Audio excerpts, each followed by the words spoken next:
Creo que es la primera teórica, ¿no, chicos?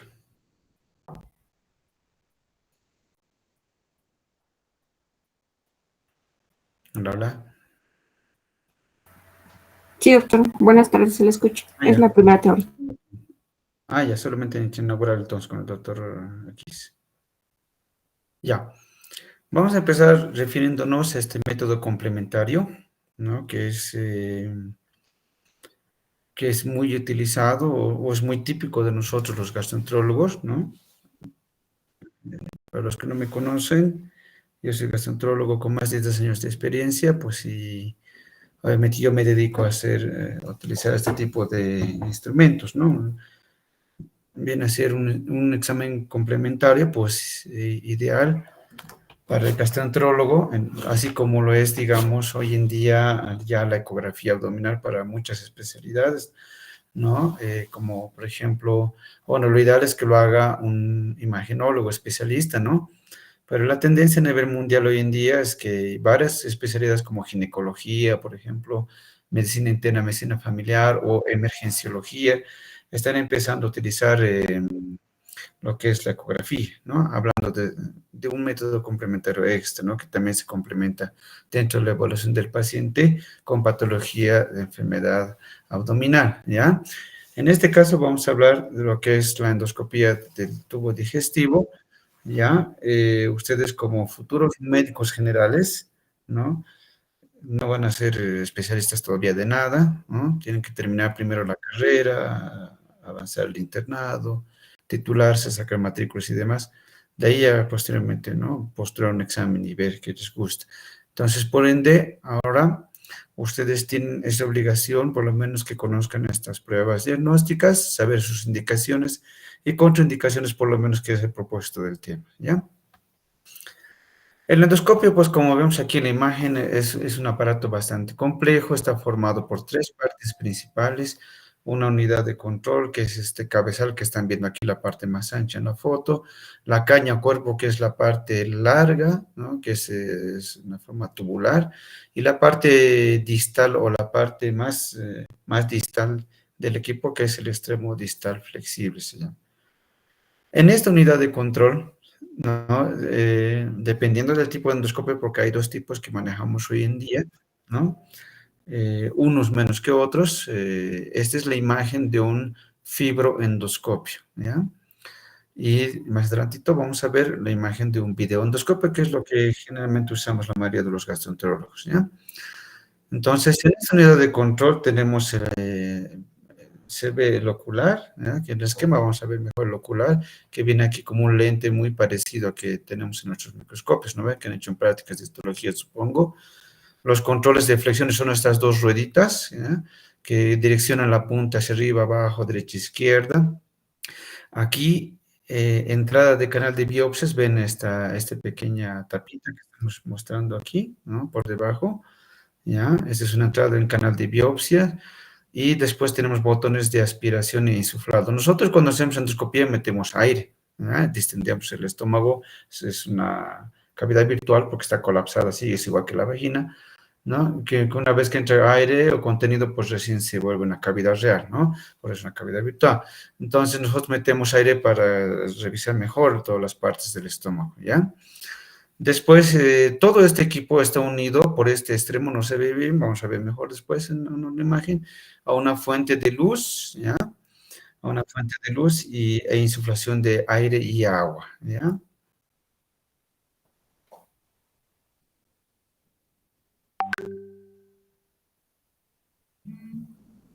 Ahora sí, ya. Este vemos el esquema del fibroendoscopio, que se está hablando, ¿no? Este es el lenticular, ¿no? Muy similar a lo que tenemos en nuestros microscopios, ¿no ve? El botón de aspiración que es superior, botón de insuflación. A través de este botoncito nosotros metemos el aire que les comento. También inyectamos agua, un chisguete de agua para lavar el lente que está en el extremo distal del endoscopio, ¿ya? Aquí, en la parte más inferior del centro de mando, está el canal de biopsia. El canal de biopsia a través del cual metemos varios instrumentos que sirven como índice para tomar biopsias, ¿ya? Y también para hacer diferentes procedimientos terapéuticos. Los mandos direccionales, ¿no? El superior más grande, que dirige la punta arriba abajo, como ves el esquema, y la rueda más chiquita a izquierda y derecha, como vemos en este esquema, ¿no? Y este es el cable de conexión a la fuente de luz, ¿ya? Tiene una flexibilidad, ¿no? Dependiendo, les decía, del equipo, esa flexibilidad se refiere a la punta distal, ¿no? Como se es flexible, antes eran rígidas, ¿no? En las endoscopías, cuando yo era estudiante de medicina, me acuerdo alguna vez que vi en el Hospital Obrero, se les hacía de posición sentada al paciente tal como estamos ahorita o yo, y, ¿no? Y al paciente se le introducía, ¿no? El endoscopio como si fuera un tragasables. No era flexible, era rígido, ¿no? La punta no se podía mover en cuatro direcciones, etc. Hoy en día, como todo, una vez se modernizan, los equipos son más flexibles, ¿ya? No son rígidos, da más comodidad para la exploración, ¿no? Principalmente para el explorador, ¿no? Todavía un poquito incómodo para el paciente, pero eso se subsana con el uso de sedación, ¿ya? Hola, alguien está con el micrófono encendido, bueno, apáguenlo, por favor. Ya, gracias. Bueno, el objetivo, ¿no? En la parte inferior tenemos aquí, en la punta del endoscopio, tenemos el objetivo que es el lente distal, que es el que se va a encargar de captar las imágenes, ¿ya? Luego tenemos el orificio de salida del canal de biopsias. Como ven aquí está saliendo este instrumento que es una pinza de biopsia, a través de las cuales nos permite tomar muestras, ¿no? Después tenemos el canal de insuflación de aire y chorro de agua, que es para lavar el lente, que algunas veces cuando estamos haciendo estudios, pues si hay paciente con hemorragia digestiva, el lente es rapidito, se ensucia de sangre, o una coloscopía a veces con restos fecales, o a veces con moco, etcétera. Entonces, este canalcito está cerca del lente para lavar. Y por último está el canal y lente del haz de luz, ¿no? Que a través del cual, ¿no? Se transmite de la fuente de luz, ¿no? Que es una caja muy parecida a un CPU de una computadora, el cual va a generar luz, pues y va a transmitir a través de todas las fibras ópticas que tiene, ¿no? Hacia el extremo distal, ¿ya? El canal de aspiración sirve para aspirar secreciones, pero y para introducir instrumentos, ¿no? Y la imagen se transmite, dependiendo del equipo, a través de fibra óptica, ¿no? Mediante un lente que va a captar las imágenes como si fueran las imágenes reflectivas de la pared, ¿no? Los haces de luz que vuelven hacia el endoscopio, o a través de un chip electrónico, que son los equipos más modernos, que son los videoendoscopios. En la punta tiene un chip, ¿no? En todos los equipos que es capaz de captar las imágenes y procesarlas, ¿no? Aquí, bueno, estamos viendo como alguna vez he trabajado yo con este equipo, que es un fibroendoscopio, ¿ya? O de fibra óptica que se llama. Como ven, aquí está la paciente, está echada de costado izquierdo. No sé si alguno de ustedes la han hecho alguna vez endoscopía y ya conocen el procedimiento. Algunos se acordarán, otros no, porque les han debido poner sedación, ¿ya? Se hace el paciente de esta posición, echado de costado izquierdo. Fíjense la flexibilidad que tiene, está haciendo una curva el equipo, ¿no? Pese a que es un fibroendoscopio, es flexible, como les decía antes, era bastante rígido, ¿ya? Entonces, esta doctorita, pues, está haciendo una endoscopia digestiva alta con un fibroendoscopio porque tiene un lente ocular, ¿ya? Su haz de visión es chiquitito, fíjese, 2 a 3 milímetros, tiene hasta 40.000 fibras finas de vidrio. Estas fibras son más delgadas que nuestros cabellos, por si acaso, ¿ya? Y, pues, y estas fibras funcionan como espejos, por eso que la luz se transmite con múltiples reflexiones, ¿no? Y la imagen se transmite cuando las fibras están en posición paralela en ambos extremos, es decir, la punta tiene que estar recta, ¿no? No tiene que estar doblada, por ejemplo, así, ¿no? Para que capte bien la imagen. Este es un videoendoscopio, ¿no? Este es el con el que manejamos actualmente, ¿no? Yo tengo mi equipo de videoendoscopía, tiene todo lo mismo que el anterior, que fibroscopio, el centro de mando, las ruedas, canal de insuflación, de aspiración, la caña o el endoscopio, el extremo distal flexible. En este caso, como les decía, en la punta tiene un chip, ¿no? Que se llama CDD, que es capaz de captar la imagen y transformar esa imagen en una señal eléctrica que va a ir a un procesador. Este procesador va a convertir esa información o ese impulso eléctrico en imagen que nos va a mostrar en una pantalla. Y hay una necesidad de estar colocando el ojito como han visto en la anterior imagen, ¿no? Velo en el extremo principal. o superior. Entonces, en este caso, es meter el aparato y la imagen nos va a aparecer en una pantalla, ¿no? Mecánicamente, como les digo, es igual que el fibroendoscopio, tiene este chip CDD en la punta que es capaz de, ¿no?, captar captar hasta 100.000 fotocélulas, ¿no?, que posteriormente se convierten en píxeles, ¿ya? Y responde solamente a la luz, ¿no?, a la luz que emite este equipo, ¿no?, y también a la oscuridad de las cavidades, pero principalmente, obviamente responde más al estímulo de la luz que nosotros introducimos. Es nuevamente la imagen de un fibroendoscopio, ¿no? Entonces, a través de estas rueditas que hemos dicho, movemos el extremo distal. Aquí estamos viendo, está en up, se dice, ¿no?, como está en inglés, está hacia arriba, ¿ya?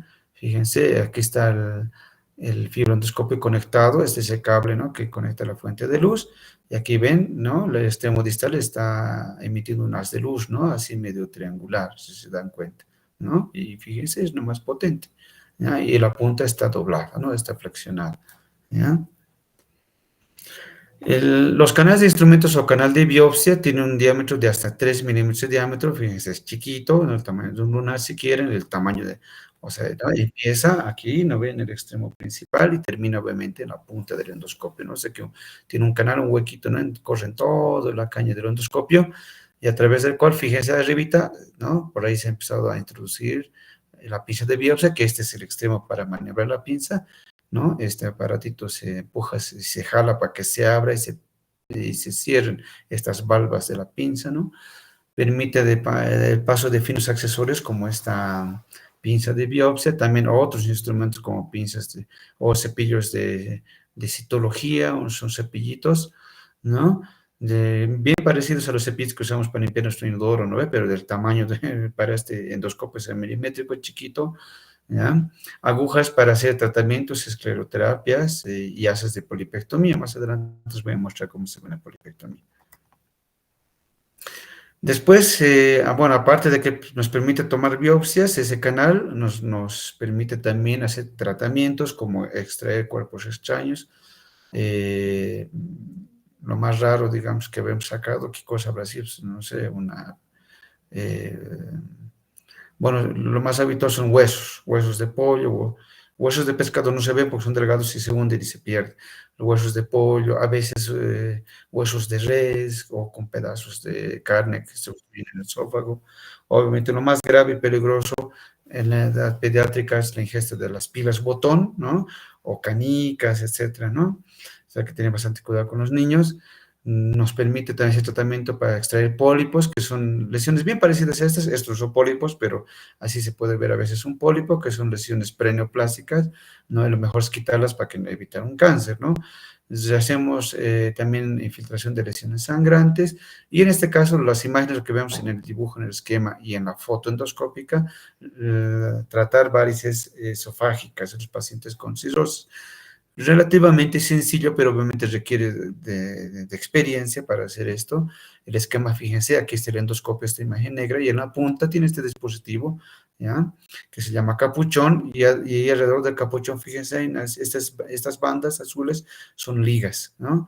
Nosotros lo que hacemos, pues, es aspirar, ¿no? Aspirar con bastante potencia las venas, las hinchadas, que son las varices, y posteriormente liberamos las liguitas para estrangularlas. Aquí está la primera imagen, aquí se está aspirando, se vuelve así redondita como un honguito, después chin, se dispara la liga, se queda en la base, como estamos viendo en esta imagen, fíjense, ¿no? Parece esto un honguito, esa es la varice que ha sido ligada, porque fíjense, en la base se ha quedado la liga, ¿no? ¿Ya? Y bueno, esa es la forma en la cual se pueden eliminar las varices en los pacientes con cirrosis. La preparación para hacer este tipo de estudios, ¿no?, es el ayuno, es el único que requiere, excepcionalmente, ¿no?, en algunos casos, cuando ya se ha hecho un primer intento, por ejemplo, de endoscopía, hay que lavar con una sonda nasogástrica, como estamos viendo aquí, ¿ya? Esta es una sonda nasogástrica que se está metiendo en el estómago, porque, digamos, el paciente nos lo han traído por una hemorragia digestiva y el estómago estaba tan lleno de coágulos y no ha dejado ver, digamos, qué es lo que estaba sangrando, una úlcera, un tumor, una varice. Entonces, algunas veces, digamos, el paciente con una obstrucción del píloro, que se llama síndrome pilórico, ¿no? Ve paciente con muchos vómitos de contenido alimenticio, viene, ¿no? Y pérdida de peso, etcétera, y ante un primer intento hemos retenido bastante alimento, que igual no permite ver la lesión que está obstruyendo el píloro, puede ser una úlcera bien o puede ser un cáncer, ¿no? Entonces, excepcionalmente se hacen lavados, entonces, del estómago por una sonda nasogástrica, ¿ya?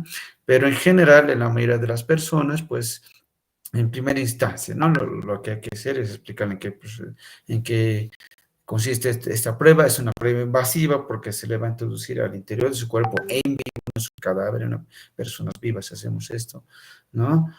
Introducimos estas cámaras, ¿no? Porque son cámaras, ¿no?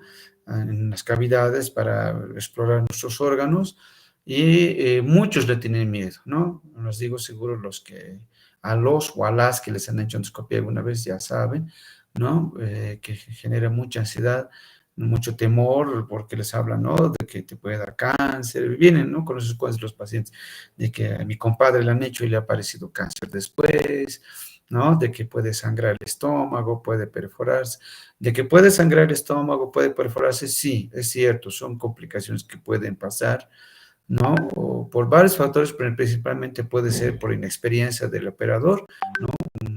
Alguien que está empezando a hacer, ¿no? O algunas condiciones, como por ejemplo el paciente tenga coagulopatía, por ejemplo, ¿no? Entonces, eso también tiene que estar, las complicaciones, las posibles, estar figurando en un documento que se llama consentimiento informado, ¿no? El paciente tiene que firmar, tiene que autorizar de cómo es un procedimiento invasivo y conocer las posibles complicaciones. Felizmente, es bien raras las complicaciones, ¿no? De endoscopía, como les digo, la perforación, hemorragia, y alguna que otra vez infección, etcétera, ¿no? Pero felizmente es muy, muy, muy raro, muy excepcionalmente raro. Pero como todo procedimiento en medicina, tiene que estar respaldado por un documento que se llama consentimiento informado, ¿ya? El ayuno se recomienda, tiene que ser por lo menos de 6 a 8 horas, pero ideal tiene que ser 8 horas. ¿Ya? El paciente tiene que, si la endoscopia se va a hacer en la mañana, porque a veces se hace en la tarde, yo hago en el turno de la tarde aquí en la Caja Nacional, en las mañanas hago en una clínica privada, pero el ayuno tiene que ser de 8 horas. ¿Ya? Si va a ser en la mañana la endoscopía, pues desde las 7 de la noche, incluso a veces más de 8 horas, ¿no? Yo los dejo en ayunas y les digo que a las 7 de la noche del día anterior, pues tiene que ser la última ingesta, tiene que ser algo bien poquito, pues un tecito y ya está, digamos, unas galletas, no un tiempo, por ejemplo, ¿no? Porque a veces comen el paciente cena completo, al día siguiente viene y algunos tienen el vaciado gástrico retardado y seguimos encontrando comida. Entonces tiene que ser algo bien ligerito, ¿no? Si va a ser en la tarde, la endoscopía, pues el paciente puede tomar una taza de té con 3 galletas de agua, suficiente, bien temprano, 7 de la mañana, digamos, o medio pan, media pieza de pan molde, nada más. Tiene que venir sin almorzar, sin tomar líquido, etcétera, ¿no? Un poquito de tortura pues, pasa en la tarde porque muchos todo el mundo almuerza y demás ya entenderán, ¿no? Pero pues mejor que la endoscopia sea en la mañana, ¿ya? Todo esto en pos de evitar la broncoaspiración, porque si hacemos endoscopia en un paciente con estómago lleno, pues el reflejo de las náuseas es normal. Nosotros cuando metemos el equipo de náuseas, con o sin sedación, obviamente el paciente sedado, las náuseas son muchos menos, pero con estómago lleno el paciente puede llegar a vomitar y broncoaspirarse y tiene un paro respiratorio ahí en el estudio, ¿no? Por eso es la intención. De otro estudio que vamos a hablar, vamos a hablar de varios, pero el de sigue a continuación, pues, pero hablando principalmente de preparación del paciente para una colonoscopia, o endoscopia, también se llama endoscopia digestiva baja, ¿ya? Ese tiene una preparación muy rigurosa, a diferencia del otro, simplemente que en ayunas y para de contar, es decir, excepcionalmente hacer lavados gástricos, ¿no? ¿Ya? En este caso, la preparación, ¿no? Lo ideal es que, lo idóneo, pues, no, y lo más recomendado es que el colon, ¿no? Pues se llama colonoscopia, es la exploración del colon nada más, tienen que estar sin materia fecal. Y para eso, pues, ¿no? Nosotros hacemos uso de los laxantes. En este caso, el polietilenglicol, vamos a hablar algo de esto en el tema de estreñimiento más adelante, pero es un laxante osmótico sintético que requiere grandes volúmenes, ¿no?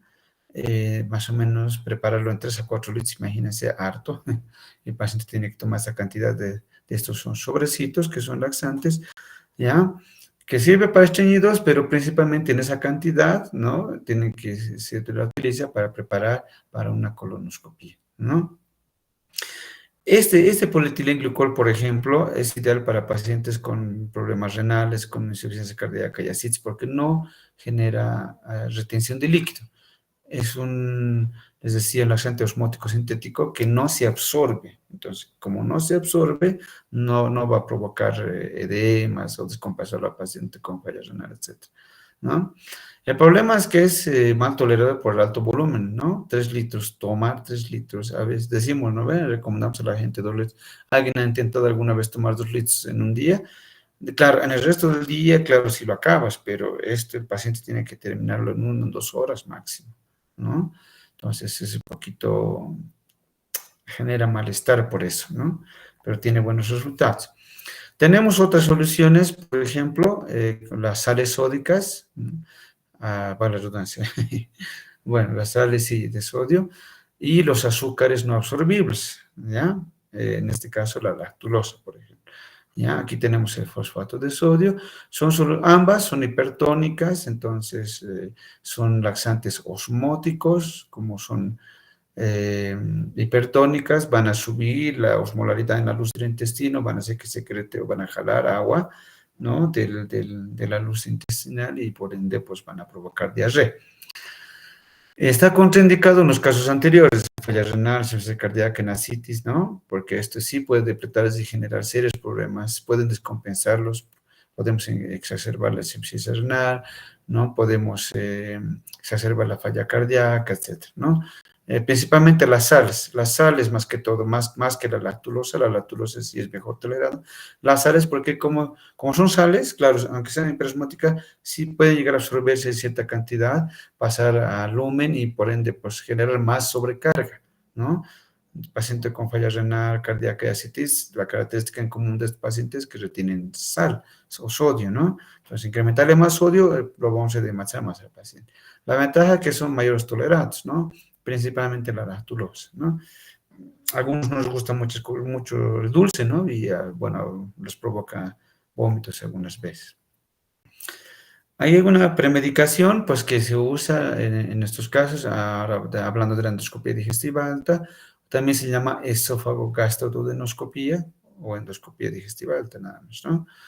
Dependiendo, les decía, ¿no? De la tolerancia, de la edad, de enfermedades que el paciente podría tener, ¿no? Lo que siempre sí o sí se usa es anestesia tópica lidocaína en la garganta y podemos indicar al paciente que tome un ansiolítico 1 hora antes, ¿no? Con muy poquita agua, obviamente, ¿no?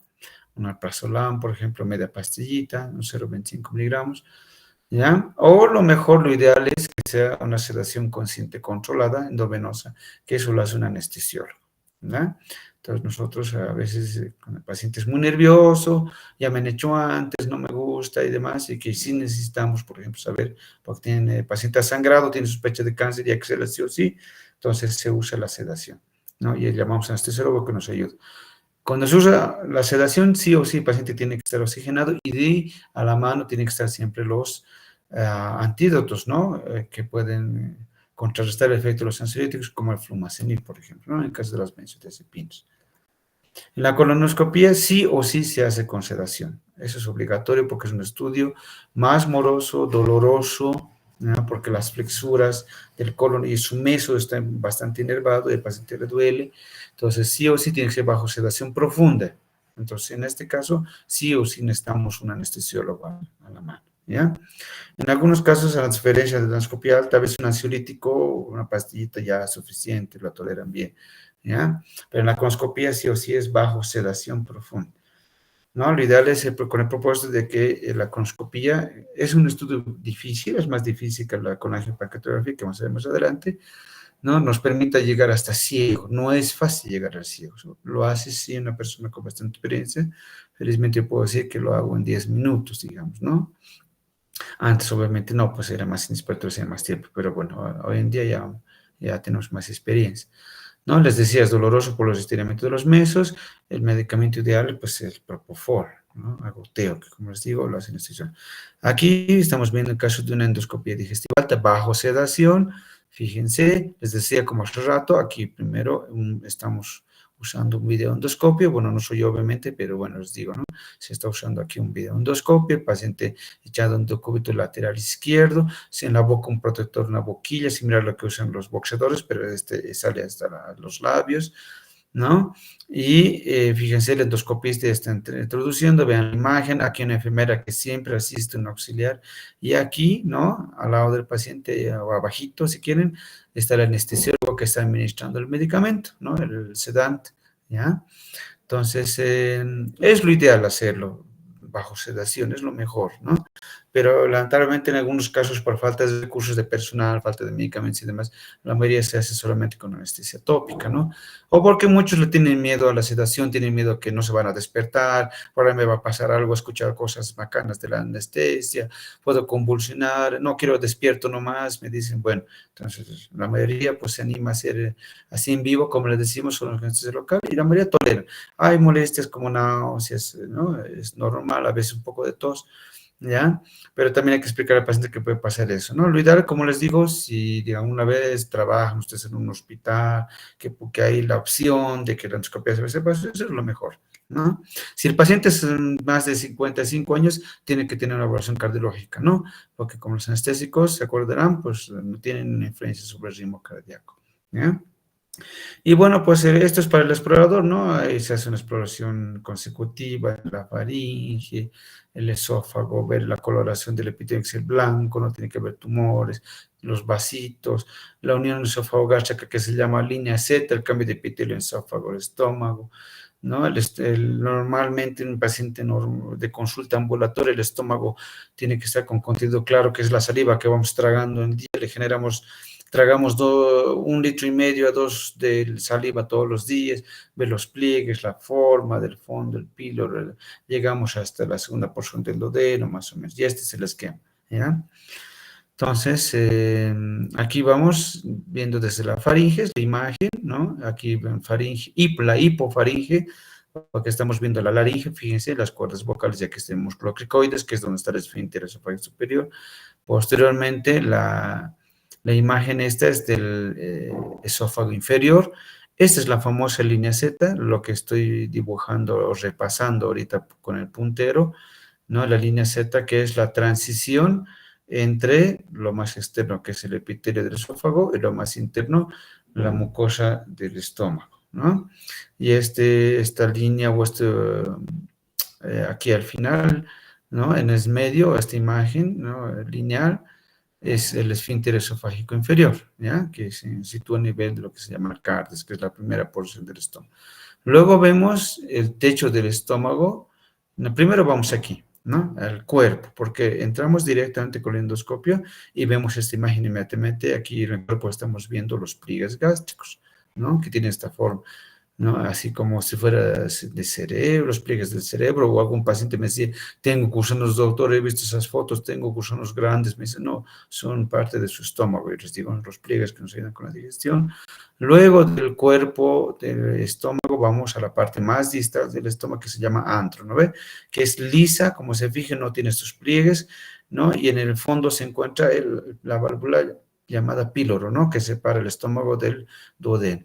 Pasamos el píloro y entramos a la primera porción del duodeno, que es el bulbo duodenal, ¿no? Que tiene muy pocos pliegues, y del bulbo duodenal pasamos a la segunda porción, que donde ahí es donde vemos las características válvulas conniventes, se llaman, son estos pliegues circulares como si fuera un tubo corrugado. Hasta ahí es hasta donde llega un endoscopio normal. Luego, al salir, ¿no? Después de haber explorado todo eso, giramos la punta del endoscopio y miramos recién el techo. Es la última parte que vemos, el fondo. Porque fíjense, aquí estamos viendo el endoscopio, fíjense, aquí está la unión esofágico-gástrica, ¿no? Por eso estamos viendo el endoscopio, toda la punta se ha girado hacia arriba, ¿no? Así, ¿no? Toda la punta se ha girado hacia arriba, y por eso estamos mirando el endoscopio entrando al estómago. Y ese es el fondo. Techo gástrico, que también tiene la característica de tener los pliegues gástricos, ¿no? Es una imagen de una endoscopía normal.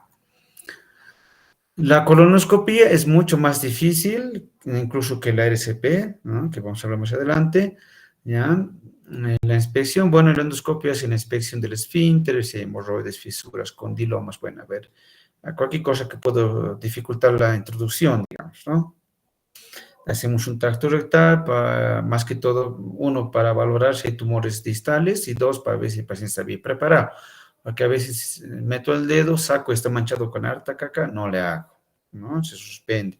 Tiene que salir el guantecito limpio o con un líquido amarillento claro, por ejemplo, ¿no? Y de ahí la exploración igual es secuencial. Tiene dos tiempos la colonoscopia. El primer tiempo se llama de introducción, ¿no? Es la parte más difícil. ¿Por qué es tan difícil? ¿Por qué es tan difícil este estudio? Porque a diferencia de la endoscopía alta, ¿no? Nosotros vamos en el mismo sentido de la peristalsis del tubo digestivo, es decir, de arriba hacia abajo. Por eso es fácil y rápido, digamos, hacer este estudio, ¿ya? Deme un momentito, voy a prender la luz.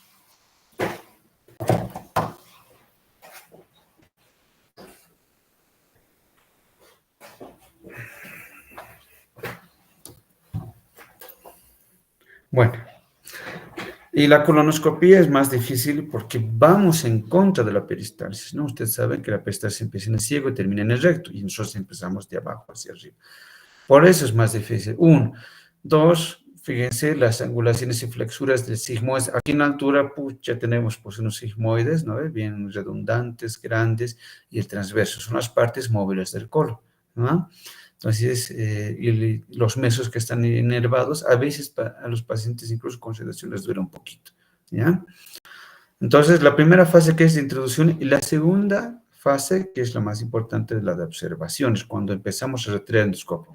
Una vez que hemos llegado a introducir hasta el ciego, como se ve en este esquema, ¿no? Una vez que hemos llegado hasta el ciego, de ahí empezamos recién a explorar, a investigar si hay alguna enfermedad así saliendo, ¿no? Hay algunas veces, por ejemplo, alguien está, por favor, con su micrófono, revisen, apaguen, por favor. Aquí está con micrófono encendido. Entonces, les decía, a veces notamos ya un tumor al entrar nomás, ¿no? Y, por ejemplo, a veces aquí en el sigmoides o en el descendente, y ya no nos deja avanzar hasta el ciego porque el tumor ha crecido tanto que lo ha atenuado y bueno, pues nos quedamos ahí, ya encontramos rapidito, tomamos biopsias y nos vamos, ¿no? En la mayoría de los estudios que felizmente terminamos hasta ciego, ¿no?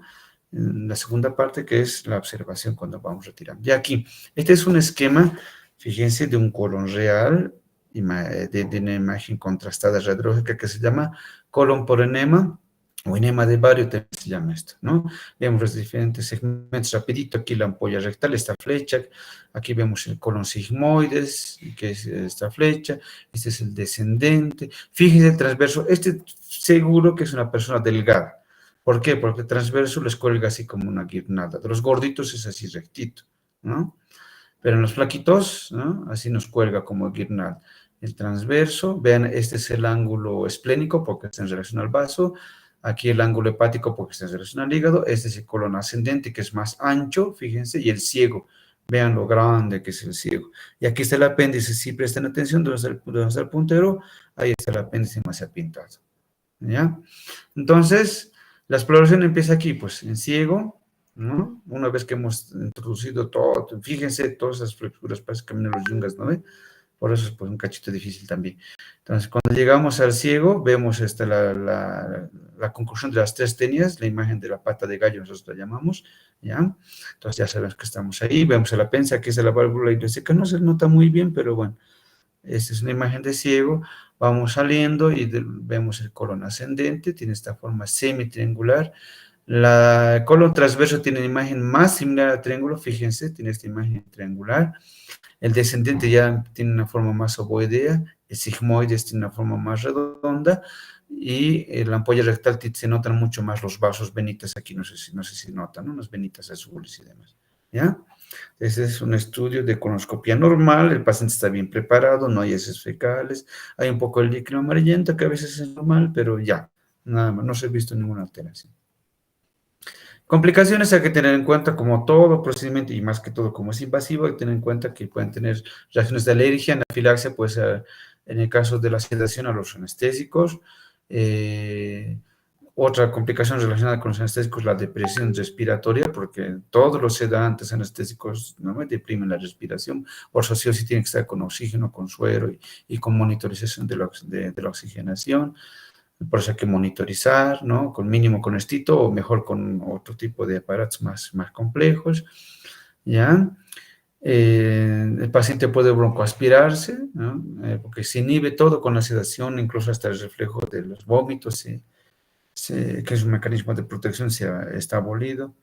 Mayor riesgo, ¿no? En los viejitos porque tienen menos reflejo de tos, entonces tienen más riesgo de broncoaspirar, porque cuando uno tose, todos alguna vez nos hemos atorado, ¿no ve? Por reflujo, cualquier cosa, y hemos tosido fuerte y bueno, a veces comiendo un arrocito, ¿no ve? Nos hemos atorado, la tos fuerte, ¿no? Nos ha dado una tos tan fuerte que es un mecanismo de defensa que quiere sacar ese cuerpo extraño, ¿no? Pero en los viejitos el reflejo de la tos está reducido, pues más riesgo, más complicación en los viejitos, por eso.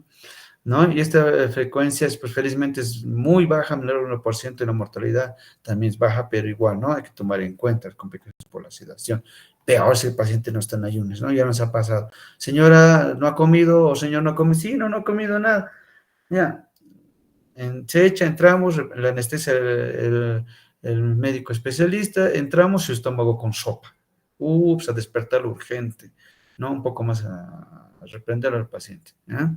Porque podía haberse muerto, un estómago lleno. Y recién se acuerda, sí, sopita nomás he comido, ¿no? Y bien claro, les hemos dicho, ¿no? Un tecito con galletas nada más. Complicaciones cardíacas relacionadas a la anestesia, arritmias por hipoxemia, extrasístoles, taquicardia, cambios en el segmento CT, etcétera, ¿no? O sea, no está exento de complicaciones estos procedimientos. También infecciones, ¿no? Teóricamente se dice, ¿no? Que pueden provocar en un caso de 1.8 millones, o sea, imagínense, ¿no? Y 10 teóricamente, ¿no?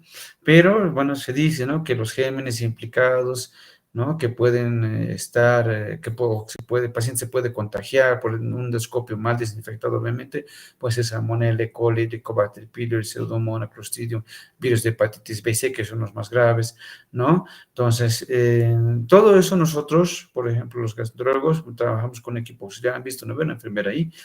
Entonces se encarga, y hoy en día, aparte de que la enfermera lo lava, lo desinfecta con jabones muy especiales, se llaman enzimáticos, son capaces de matar bacterias, hongos, virus, hasta el VIH, y un desinfectante que se ocultará el dedo, que es lo mismo, ¿no? Puede matar hasta el virus del VIH, pues es lo que dicen en el envase, ¿no? Nosotros tenemos que creer, pero es un desinfectante bastante potente que se utiliza incluso para esterilizar los instrumentales quirúrgicos, ¿no?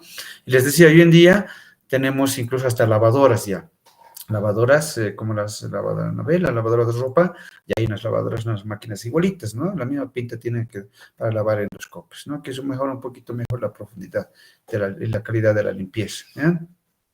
No está exenta estas pruebas de complicaciones, como en el caso de la bacteriemia. Acuérdense, la bacteriemia, la presencia, ¿no? De bacterias vivas en el torrente sanguíneo, ¿ya?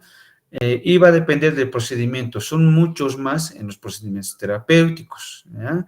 Las bacteriemias, como por ejemplo la esclerosis de varices y dilatación esofágica. Más adelante vamos a ver cómo se ve una dilatación, ¿ya? Y en procedimientos de una endoscopía normal se dice un 4%, colonoscopia 3%, raro, ¿no? Porque la colon hay más bacterias, pero bueno. Fíjense, la dilatación del esófago hasta 45%, y la esclerosis de varices, que es inyectar, en vez de colocar liguitas que les he mostrado, es inyectar alcohol, ¿no? Esa esclerosis de varices en un 18%. Está indicada profilaxis antibiótica en los pacientes, es decir, darle una dosis de una cefalosporina o penicilina, por lo menos, en todos los pacientes que tengan endocarditis bacteriana que requieren endoscopía, o que tengan una prótesis cardíaca, ¿no? Principalmente si la prótesis es mecánica, ¿no? Se dice también paciente cirrótico con una citis inmunocomprometido, porque todo paciente cirrótico tiene ese inmunodeficiente, ¿ya? Y procedimientos terapéuticos como una gastrostomía percutánea, es instalar una sonda de alimentación directa en el estómago. Hay pacientes que tienen, por ejemplo, un ABC, ¿no? La famosa embolia, ¿no? El paciente se queda paralítico, encima tiene disfagia, no puede tragar ya porque se ha olvidado tragar y no va a recuperar nunca más, el pronóstico no es bueno, por ejemplo. Entonces, para alimentarlo, el paciente hay que alimentarlo, entonces nosotros colocamos una sonda directamente al estómago, cosa que se le alimente por ese tubo, ¿no? Que va directo al estómago e intestino, ya no por la boca, y eso se puede hacer también por endoscopía, ¿no? En el peor de los casos, el cirujano lo hace, ¿eh? ¿Ya? Aquí una imagen del procedimiento que genera más bacteriemia, que es la dilatación del esófago, ¿ya? Un esófago, aquí vemos un dilatador, ¿no? Este que parece un globito de agua, pues es un balón de dilatación, ¿no? Y este es pues el equipo o el procedimiento que genera más bacteria. Otro tipo de complicaciones es que se puede perforar, ¿no? El esófago, estómago o el duodeno. El más susceptible es el duodeno porque es más delgado, ¿ya? Tiene sus capas son más delgadas a diferencia del estómago, ¿no? Son lugares más susceptibles de perforación. Como les decía, ¿no? Puede ocurrir con personal inexperto. Y sangrados, ¿no? Sangrado porque o se ha instrumentalizado muy fuerte, por hacer muy rápido, o simplemente porque el paciente está anticoagulado, a veces no nos avisan, el paciente está con heparina, warfarina, pucha, y sí. Ahí tomamos simplemente biopsias y el paciente empieza a sangrar que da miedo, ¿no? Y nos avisan de que está anticoagulado, por ejemplo, ¿ya? Indicaciones y contraindicaciones en general de estas pruebas, ¿ya? Especialmente en el caso de la endoscopía digestiva alta, ¿no? ¿Cuándo podemos pedir una endoscopía? ¿No? Cuando consideramos que si con el resultado, ¿no? de la endoscopía, pues es posible un cambio de tratamiento, ¿ya? Entonces, por ejemplo, un paciente con enfermedad por reflujo gastroesofágico, que ya van a llevar la siguiente semana, ¿no? Cuando el paciente tiene acidez, pirosis, ¿no? Retroesternal y demás, y hasta 2, 3 meses con medicamentos, con omeprazol, y no le mejora, ¿no? Entonces, la sospecha que puede ser otro tipo de enfermedad que la esofagitis eosinofílica, que creo que también está en el programa, más adelante les va a dar otro docente. Entonces, ante la sospecha de esofagitis eosinofílica, entonces hay que hacer una nueva endoscopía y toma de biopsia. Obviamente, el tratamiento es diferente. No, claro, también se usa omeprazol, pero se usan corticoides. O sea, el tratamiento es bien diferente de un RG y de una esofagitis eosinofílica que a veces pueden parecerse en síntomas, ¿no? Entonces, ahí, ¿no? La pregunta es el resultado, entonces, si me va a ayudar, ¿no? Yo sospecho esto, por ejemplo, ¿no? Que pues una esofagitis eosinofílica, o por ahí una esofagitis micótica, entonces sí va a cambiar el tratamiento, porque una esofagitis micótica, por ejemplo, también se trata con, no con IVP, se trata con antimicóticos, ¿no? Un ejemplo por ahí, no de esos, ¿no? De este tipo de indicación. Después de falla de tratamiento empírico por una enfermedad benigna.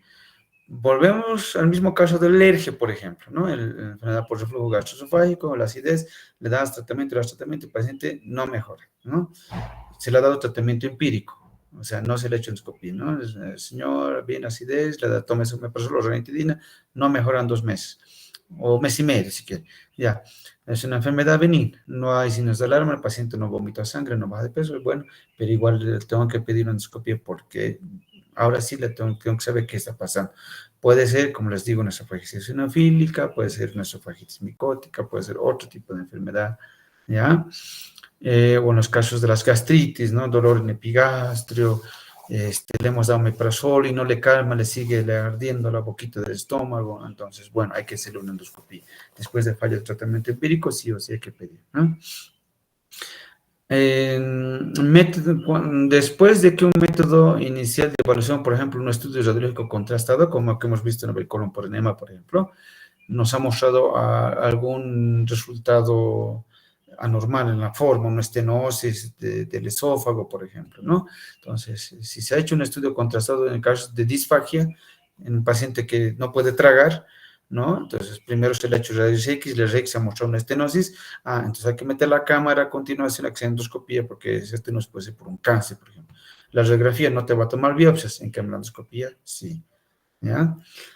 Y evaluar un procedimiento terapéutico, por ejemplo, ¿no? Como les decía, colocar una gastrostomía de alimentación, ¿no? Para ver si el paciente es candidato o no.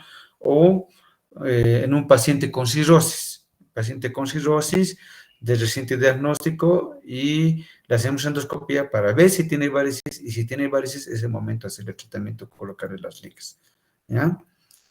Las contraindicaciones hay que valorar, ¿no? El riesgo-beneficio, si vale la pena, ¿no? El riesgo más, el beneficio más que el riesgo o viceversa. sí hay mayor riesgo, por ejemplo, en quienes, en personas que han sufrido un infarto recién, un infarto de miocardio. Entonces, como es un estudio que estimula reflejos vasovagales también y que es estresante, el paciente puede volverse a infartar, es mejor no. Obviamente, cuando el paciente se deniega, no quiero, porque un paciente recién nos ha negado en la consulta, ¿no? Las chicas saben, los que me han acompañado, obvio que no se le va a hacer si no quiere, ¿no? Y si el paciente no colabora, pues, ¿no? Hay pacientes que ya sí aceptan, se echan y dicen, no, ya no quiero, bueno. Entonces, bueno, no hay que obligarlos, obviamente. Y si hay sospecha de perforación de víscera hueca. ¿Por qué? Digamos, hay sospecha de que el paciente tenía antecedentes de úlcera, ha bebido alcohol, estaba tomando aspirina de paso, y de repente viene con un abdomen agudo, abdomen en tabla, peritonitis, y lo más probable sospechamos que se perforó una úlcera. Les decía al principio, ¿no? Al hacer endoscopia nosotros metemos aire, y al meter aire vamos a hacer que esa perforación se haga más grande. Podemos dilatar sin querer, ¿no? Por meter el aire, o por ahí directamente el endoscopio, podemos meter directo a esos huecos, pero ahí podemos abundar, podemos empeorar el cuadro, ¿no? Entonces, en esos casos, completamente contraindicados, ¿no? Indicaciones específicas en el caso de la endoscopía. Cuando hay síntomas persistentes en el abdomen superior, estamos hablando de epigastro, ¿no? Ya le hemos dado tratamiento empírico con IBP, ranitidina, no ha mejorado. Bueno, entonces vamos a ver qué está pasando. Puede ser una úlcera, ¿no? Desde una displasia funcional, que vamos a llevar después, ¿no? Puede ser una úlcera, pues un tumor, etc. ¿Ya? Cuando hay síntomas de una enfermedad grave o cuando el paciente tiene mayor de 45 años, se dice, no, mayor de 40, depende de la literatura. Unos dicen mayor de 45 años, no importa. Sí o sí hay que hacerlo, porque el riesgo de tumores de cáncer se eleva mucho más a partir de los 50, ¿no? Pero bueno, en la literatura dice mayor a 45, ¿ya? O síntomas de enfermedad grave, es decir, por ejemplo, el paciente ha perdido peso sin ninguna causa, no está yendo al gimnasio, no está haciendo ejercicio, no está haciendo dieta, entonces, pero está bajando de peso y no sabe por qué, por ejemplo. O lo obvio, ¿no? Si es que el paciente ha vomitado sangre, ¿no? Hemorragia digestiva, ¿ya? Entonces, sí o sí, hay que pedir una endoscopia digestiva. Disfagia es un signo de alarma, que es la dificultad para la deglución. Es una indicación, ¿no? Para hacer endoscopia, pero después de un estudio radiológico, como se habló hace rato. Reflujo persistente pese al tratamiento, como hablamos en alergia hace rato, ¿no ve? 2 meses, tratamiento no mejora. Bueno, entonces hay que hacer la endoscopia para ver y tomar biopsias de ese esófago. Vómitos persistentes, ¿no? Puede ser un síndrome pilórico, por ejemplo, ¿no? O una gastroparesia. Entonces, para la gastroparesia no hay un proceso tumoral que esté obstruyendo, simplemente se paraliza el estómago, en el caso de los diabéticos, por la diabetes mal controlada, ¿no? O, como les decía, el píloro estenosado por una úlcera, un tumor, entonces entrar a revisar por qué el paciente está vomitando. Después, endoscopia digestiva en pacientes con otras enfermedades, por ejemplo, cirrosis, les decía, ¿no? En la cirrosis es obligatorio pedir para pesquisa de varices esofagogástricas. En pacientes con enfermedad por reflujo de más de 10 años, porque puede ser el esófago de Barrett, puede tener cáncer, etc. Obviamente en hemorragia digestiva, ¿no? Cuando los estudios radiológicos, les decía, nos muestra alguna alteración, por ejemplo, las vuelvo a recalcar, por ahí una estenosis del esófago, ¿no? ¿Ya? Y antecedentes de poliposis familiar. Estos ejemplos estamos viendo, ¿no? En los casos, por ejemplo, de una disfagia, que se ha encontrado aquí, un paciente con estenosis del esófago fíjense, estas líneas, así como rayos que parecen, son úlceras esofágicas que han confluido y han estenosado el esófago y por ende el paciente está con disfagia. Aquí, de manera terapéutica, se está extrayendo una pila botón del esófago de un niño, ¿ya? Se está extrayendo un cuerpo extraño y aquí se está haciendo una polipectomía, ¿no? Entonces, también indicaciones, por ejemplo, signos de alarma, obviamente en una emergencia cuerpo extraño, y en este caso, cuando el paciente ya se le ha hecho una endoscopia anterior, se ha detectado un pólipo, la biopsia ha reportado displasia, o sea, la displasia es una lesión preneoplásica, un pasito antes del cáncer, digamos, lo mejor es entrar y sacar ese pólipo. Y esta es un asa de polipectomía que les había hablado al principio, ¿no? Otras indicaciones, les decía, ¿no? El paciente con cirrosis, sospecha de presión portal para el varices. Esta es la imagen del segundo, ingesta de cáusticos. Los cáusticos son Son sustancias químicas que provocan lesiones como las quemaduras, pero son sustancias químicas. Se dividen en ácidos y en álcalis. Seguro los van a hablar ya en esofagitis, ¿no? El cáustico más corrosivo o más agresivo alcalino que tenemos en el medio es la soda cáustica, ¿no? No sé si alguien ha usado para destapar cañerías, ¿no? Se ha tapado la cañería de la cocina, lo habitual, ¿no? Entonces es un polvito así que le echa agua caliente, se hace efervescente, le echa y milagrosamente te lo destapa, porque es un químico que ha quemado tu tubería por adentro, ¿no? Entonces, esta es la imagen de un esófago quemado. Esta es una esofagitis cáustica, se llama, ¿no? La mayoría de las veces ocurre de manera intencional, el paciente quería matarse, ¿no? O accidental, cuando el paciente estaba borrachito. Yo tenía un paciente mecánico, llegó de una fiestita, estaba mareadito y tenía agua de batería, que es ácido, no es agua como dicen, ¿no? Es ácido sulfúrico. Entonces, y es pues incoloro, es inodoro, es igualita que el agua, cristalina, ya la tenía guardada para variar en una botella de Singani. Se ha olvidado de que era agua de batería y pensaba que era Singani, se quería tomar un vasito y bueno, se quemó su esófago, ¿no? Y su estómago. Entonces, en ingesta de cáusticos, está indicada pedir una endoscopía lo más pronto posible para ver si no hay complicaciones. Tratar lesiones sangrantes, tratar varices esofágicas como habíamos visto, cuerpo extraño como hemos visto, colocar drenajes gastrostomía, dilatar estenosis, dilatar acalasia, que es la falta de dilatación del esfínter esofágico inferior, es un trastorno motor que creo que se va a llevar más adelante, sacar pólipos como hemos visto, etc. ¿No? Ahí está el cuerpo extraño, una pila botón en el esófago de un niño. Esto es ampliamente peligroso, puede ser mortal, el bebé o el niño puede morirse porque esta pila botón quema el esófago por 3 mecanismos. Lo lesiona por fuerza mecánica, ¿no? Porque se queda atrapado ahí, empieza a provocar isquemia en la pared. 2, quema por electricidad, ¿no? Como es una pila, ¿no? Tiene carga eléctrica, ¿no? Quema por electricidad. Y por último, quema el esófago por la liberación de la sustancia alcalina. Alguna vez, no sé si alguien ha encontrado un aparatito, un radio viaje que se me olvidado que funcionaba pilas, lo han abierto y había un líquido naranja, ¿no ve? Ese es el líquido alcalino que liberan las pilas y es cáustica, es corrosiva. Le cambias la pila, quieres que funcione y ya no sirve porque se ha quemado por esa sustancia química, ¿ya? Entonces, es una emergencia, ¿ya? O simplemente una moneda. La moneda igual puede quedarse ahí atrapada y puede perforar el esófago, mes de y la guagua se muere. ¿Ya? Entonces, bastante cuidado con los niños menores de 2 años, de 5. Y aquí estamos viendo, este es un tratamiento paliativo de un cáncer de esófago y este dispositivo que aparece en una red que están viendo es un stent esofágico que se le ha introducido al paciente con la intención de permeabilizar la luz del esófago y así pueda tragar.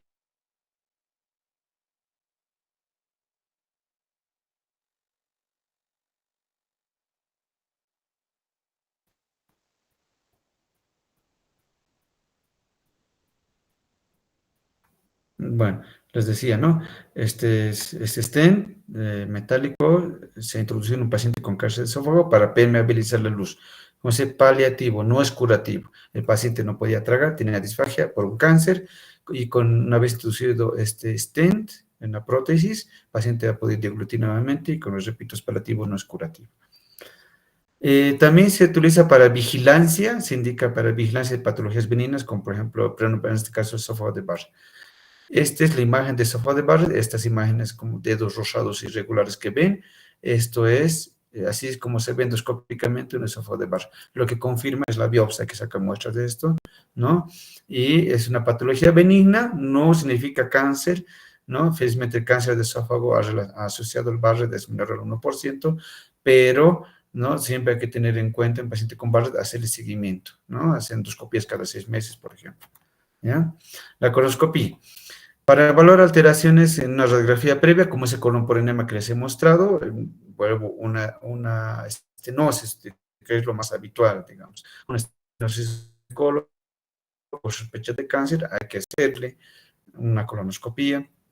En pacientes con hemorragia digestiva baja, obviamente, paciente que ha eliminado sangre roja rutilante, eso es de colon, la sangre negra o heces negras, eso es melena, eso es endoscopía alta, ¿no? Cuando el paciente bota sangre roja purita, fresquita, si es hemorragia digestiva baja. En anemia sin ninguna causa, ¿no? Si es mujer, hay que ver sus periodos, ¿no? Qué tan intensos son, ¿no? Pero si hay una paciente o un paciente con anemia sin ninguna causa, no ha tenido hemorragias, come carne normal, no es vegetariano, etcétera, etcétera, entonces hay que entrar a revisar porque pues un cáncer que esté sangrando de forma oculta. Detección y vigilancia de cáncer de colon, está indicado una colonoscopía en todo paciente menor de 50 años, ¿no? Para evaluar pólipos, seguimiento de polipectomías antes, incluso en familiares, ¿no? Del paciente que se ha muerto con cáncer de colon. Mi papá, mi mamá, por ejemplo, en los familiares de primer grado, me interesa mucho en los de segundo, tercero, más en los, digamos, en los familiares de primer grado, papás, hermanos, si alguien se ha muerto recién, y si se ha muerto joven, al menos de cáncer de colon, entonces hay que ser los hijos, no tienen que someterse a una colonoscopia. Enfermedad inflamatoria intestinal es una diarrea crónica que se va a llevar después. Es una diarrea crónica inflamatoria porque elimina moco, sangre, pus, a veces sangran de forma tremenda. Entonces, evaluar, por eso, ante todo paciente con diarrea crónica, también una colonoscopia, ¿ya? Aquí estamos viendo la imagen de un cáncer de colon, ¿ya? Vean a comparación de esta, ¿no? Bueno, aquí en inflamatorio colon está inflamado, está desflecado. Bueno, obviamente no tienen mucha experiencia ustedes, pero no es la imagen de un colon normal, ¿no? Y aquí, comparando más que todo la luz, ¿no? Aquí la luz está anchito, está permeable, en cambio aquí hay una estenosis de la luz y esta imagen aberrante vegetante, que simula la imagen de mordida de manzana, ¿no? ¿No? O el corazón de la manzana y aquí el extremo superior e inferior, etc., ¿no? La imagen de un cáncer de colon. Después, en la diarrea crónica, les decía, en toda diarrea crónica sí, solicitan colonoscopía, tratar en el tratamiento de lesiones sangrantes, extraer cuerpos extraños. Bueno, la verdad, yo nunca he estudiado un cuerpo extraño de colon porque es bastante ancho, grande, ¿no? Polipectomías, hacer un tratamiento de descompresión, megacolon no tóxico y válvulas sigmoides, que es bastante común en nuestro medio, ¿no ves? Cuando el sigmoide se tuerce sobre su eje, porque es demasiado largo.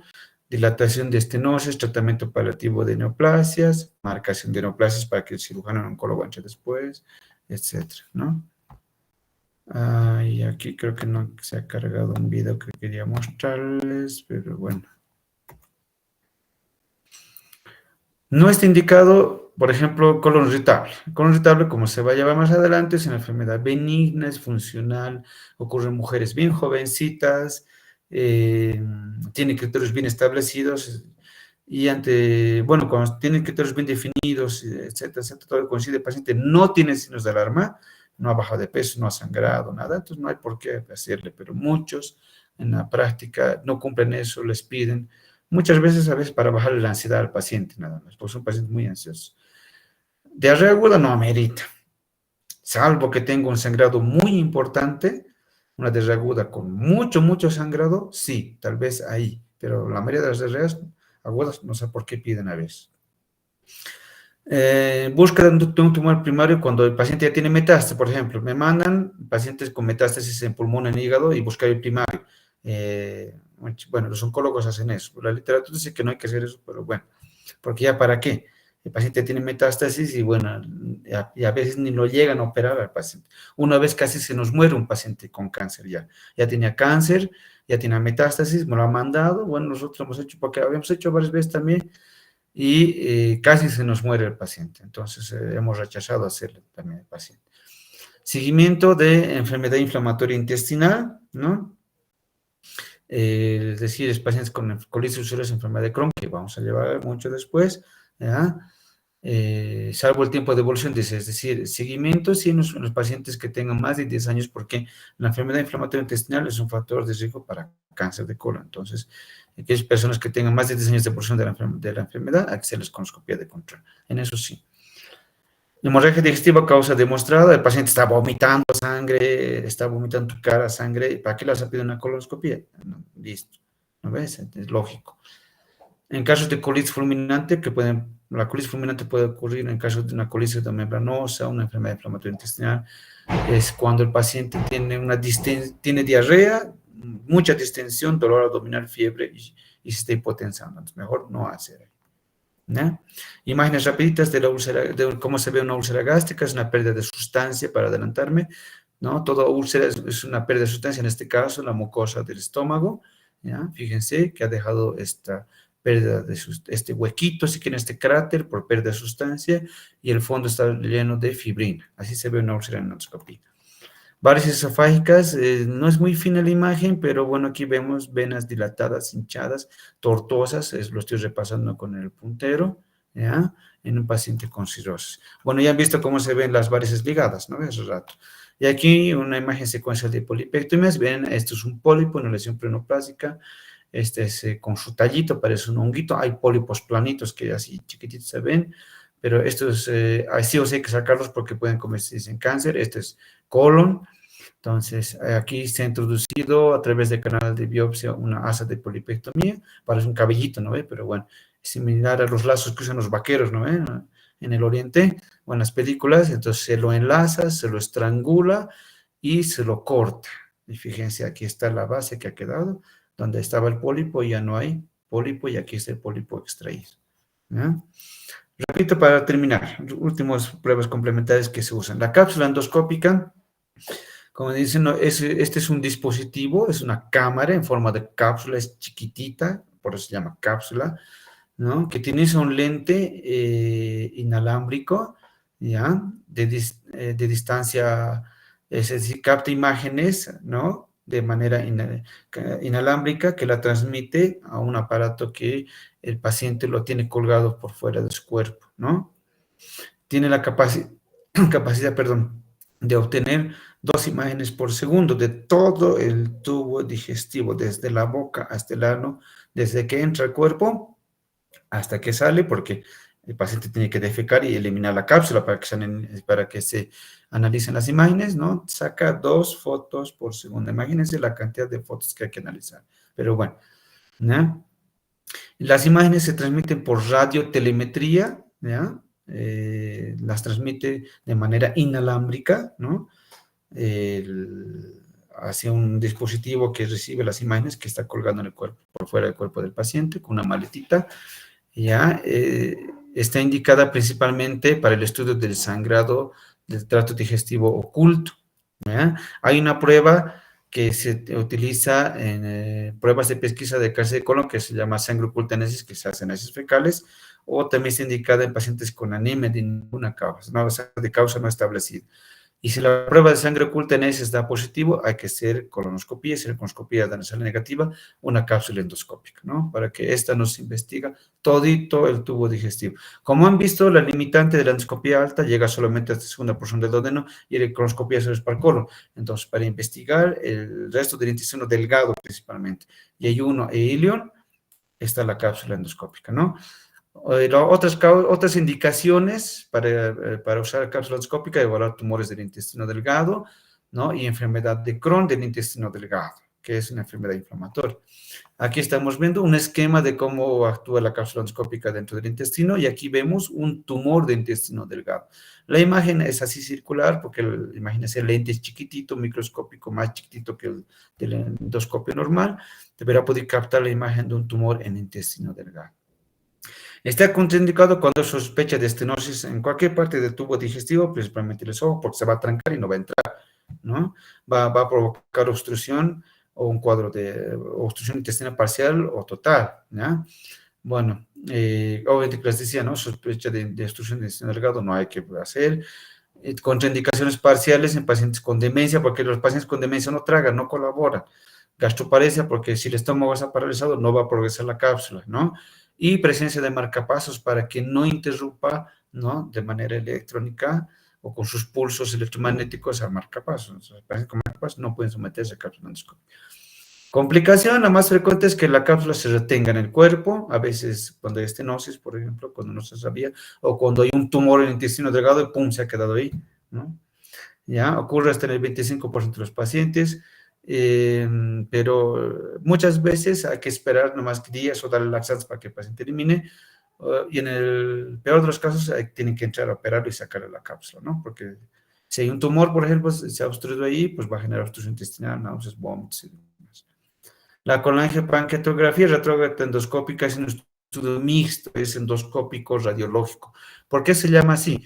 Colangiopancreatografía se refiere al contraste o al dibujo, la imagen radiológica de colangio, la vía biliar, y pancreato de la vía pancreática, es decir, conducto de Wilson, colédoco, conducto de Wilson, ¿ya? Colangiopancreatografía.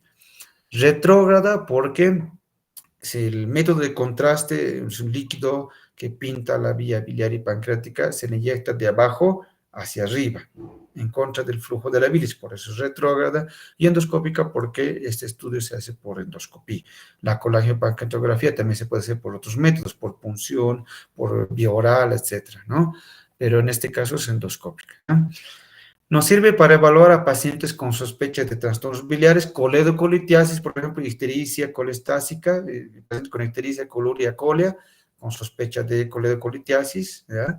El antecedente de que el paciente come chanchito, tenía piedras en la vesícula, no le da la gana de operarse, pero sigue con chanchito, al día siguiente o 12 horas después le tiene un dolor cólico intenso, ha empezado a orinar oscuro, después se ha puesto amarillo, las cacas pálidas, un síndrome itérico colestásico. Entonces, ahí está indicado sospecha de trastornos biliares o pancreáticos, en el caso de pancreatitis crónica, por ejemplo, o tumores de páncreas, ¿no? Principalmente pedimos esta prueba cuando las imágenes, como la ecografía y la tomografía, no nos han dado la causa, por ejemplo, de la ictericia colestásica, ¿no? O cuando es necesario intervención terapéutica. A veces la ecografía detecta que hay dilatación de la vía biliar y ve una piedra en el colédoco, en ese caso el SP hay que entrar y va a resolver eso. Hace la intervención. Indicación, sospecha de trastornos biliares, ictericia colestásica, les decía, ¿no?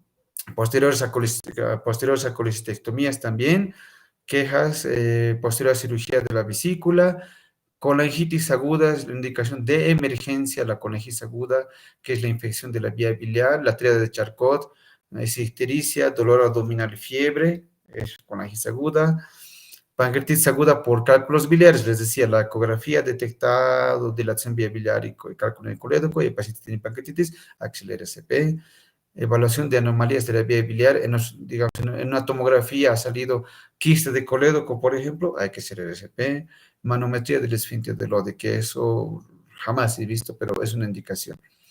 Sospecha de trastornos pancreáticos, dolor crónico en la parte superior del abdomen, compatible con origen pancreático, una pancreatitis crónica, pérdida de peso inexplicable, esteatorrea, que es diarrea, ¿no? Es la emisión de heces, ¿no?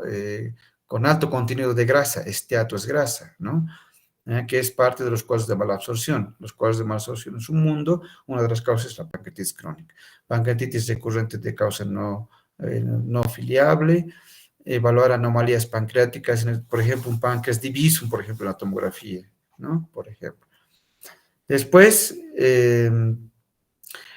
evaluar una coledocolitiasis, también hace terapéuticas, se llama esfínterotomía endoscópica, se hace un corte del esfínter de Oddi, o también llamada papila, para extraer los cálculos o para hacer un drenaje biliar. A veces hay una estenosis del colédoco por una infiltración de un tumor, entonces se hacen dilataciones de esa estenosis, se introducen prótesis, ¿no? Muy parecidas a la que hemos visto en la imagen anterior, ¿no? Aquí la imagen, el esquema rapidito de cómo está el endoscopio, la segunda porción del duodeno, se introduce un catéter a la vía biliar, fíjense, aquí está un calculito, ¿ya? Aquí está la imagen, ¿no? Un esquema a color de cómo está el endoscopio, se introduce un catéter a la vía biliar, aquí la imagen radiográfica que se toma, por eso es mixto, es endoscópico radiológico, se inyecta el contraste, aquí se ha pintado el colédoco que está dilatado, porque hay una piedrita por ahí, y se le está sacando, si notan aquí, si todos lo estoy girando así, ¿no? Es una piedra que se la está extrayendo, aquí se está haciendo una terapéutica, ¿no? Contraindicados relativamente presencia de un sistema biliar obstruido, o sea, una estenosis, dice, o un pseudoquiste pancreático documentado por tomografía, pues la pseudoquiste es una complicación de la pancreatitis, ¿ya? A menos que se planee un drenaje endoscópico o quirúrgico de ese pseudoquiste, sí o sí hay que hacer, para ver si no está conectado ese pseudoquiste a la vía biliar. Complicaciones. Puede ser que el paciente le dé pancreatitis post-RCP. ¿Es una causa de pancreatitis la RCP? Sí, porque a veces se canula, muchas veces y accidentalmente el Wilson, en vez del colédoco, se canula el Wilson, que es al otro lado, y se puede desencadenar una pancreatitis, que es la complicación más frecuente de la RCP, ¿no? Cuando se hace esfinterotomía, ¿qué es esto? Aquí se ha hecho un corte de la papila y a través del corte están sacando. Este corte que se llama esfinterotomía endoscópica puede sangrar, puede perforar, a veces sin querer se pasan de corte y cortan el intestino, perforan el intestino, duodeno y pancreatitis aguda. Son las complicaciones, ¿no?, más frecuentes de la SP que hay que tener en cuenta también. Y para terminar, tenemos el ultrasonido endoscópico. Este también es un estudio mixto que consiste, ¿no?, no tener imágenes de ecografía, ¿no?, a través de un endoscopio. Es un equipo especial, grueso, es un endoscopio igualito que hemos visto las imágenes, que nada más que en la punta tiene un transductor similar al de los ecógrafos, ¿no? Este tiene la capacidad de tener imágenes de ecografía o ultrasonido de muy alta resolución dentro del tracto gastrointestinal superior e inferior. Sus indicaciones es para estratificar un tumor de esófago, de estómago, de páncreas, de ampolla de Vater conductuviral, del recto, ¿ya? Entonces, cuando obviamente ya se ha detectado por endoscopías previas. Estratificación, es decir, qué profundidad tiene ese tumor, en la mucosa, submucosa, muscular, serosa, etc. Es el que mejor estratifica, hasta dónde ha avanzado el tumor. Localización de tumores neuroendocrinos, como un gastrinoma, por ejemplo, un bipoma, que en el duodeno, un paciente con diarrea crónica y úlceras recurrentes, por ejemplo, ¿no? Evaluación de lesiones de masa, submucosa, sospecha de pancreatitis crónica. La tomografía es buena, pero este es mucho mejor. Detector de cálculos en la vía biliar. A veces hay cálculos bien chiquititos que la ecografía normal, ¿no?, que se hace por la barriguita, no detecta, pero la endoscopia sí. Aspirar, toma de biopsias de ganglios, lesiones de tumores, ¿ya? Sospechas de fístulas, etcétera. Tiene las indicaciones bien específicas este estudio, que es bien interesante. Complicaciones, puede haber sangrados, obviamente perforación, como, igual que la endoscopia normal, en alguien inexperto, puede ser sangrar un tumor, etcétera, ¿no? O, bueno, un sangrado cuando se ha llegado a puncionar un tumor, como estamos en este caso. Esta es la imagen que brinda. Este es el esquema, en un ecoendoscopio se llama. En la punta tiene trastorno de ecografía. Aquí se ha detectado una masa en el páncreas, ¿ya? Y esta es la imagen que nos está mostrando. Esta imagen circular es que corresponde al endoscopio, ¿no? Y esta imagen así gris, oscura, que ven aquí arriba, es la del tumor, ¿no? Y se está procediendo a tomar una biopsia a través de la ecoendoscopia, ¿ya? Si alguien tiene una duda, alguna pregunta, quieren que repita algo, hágamelo saber, por favor.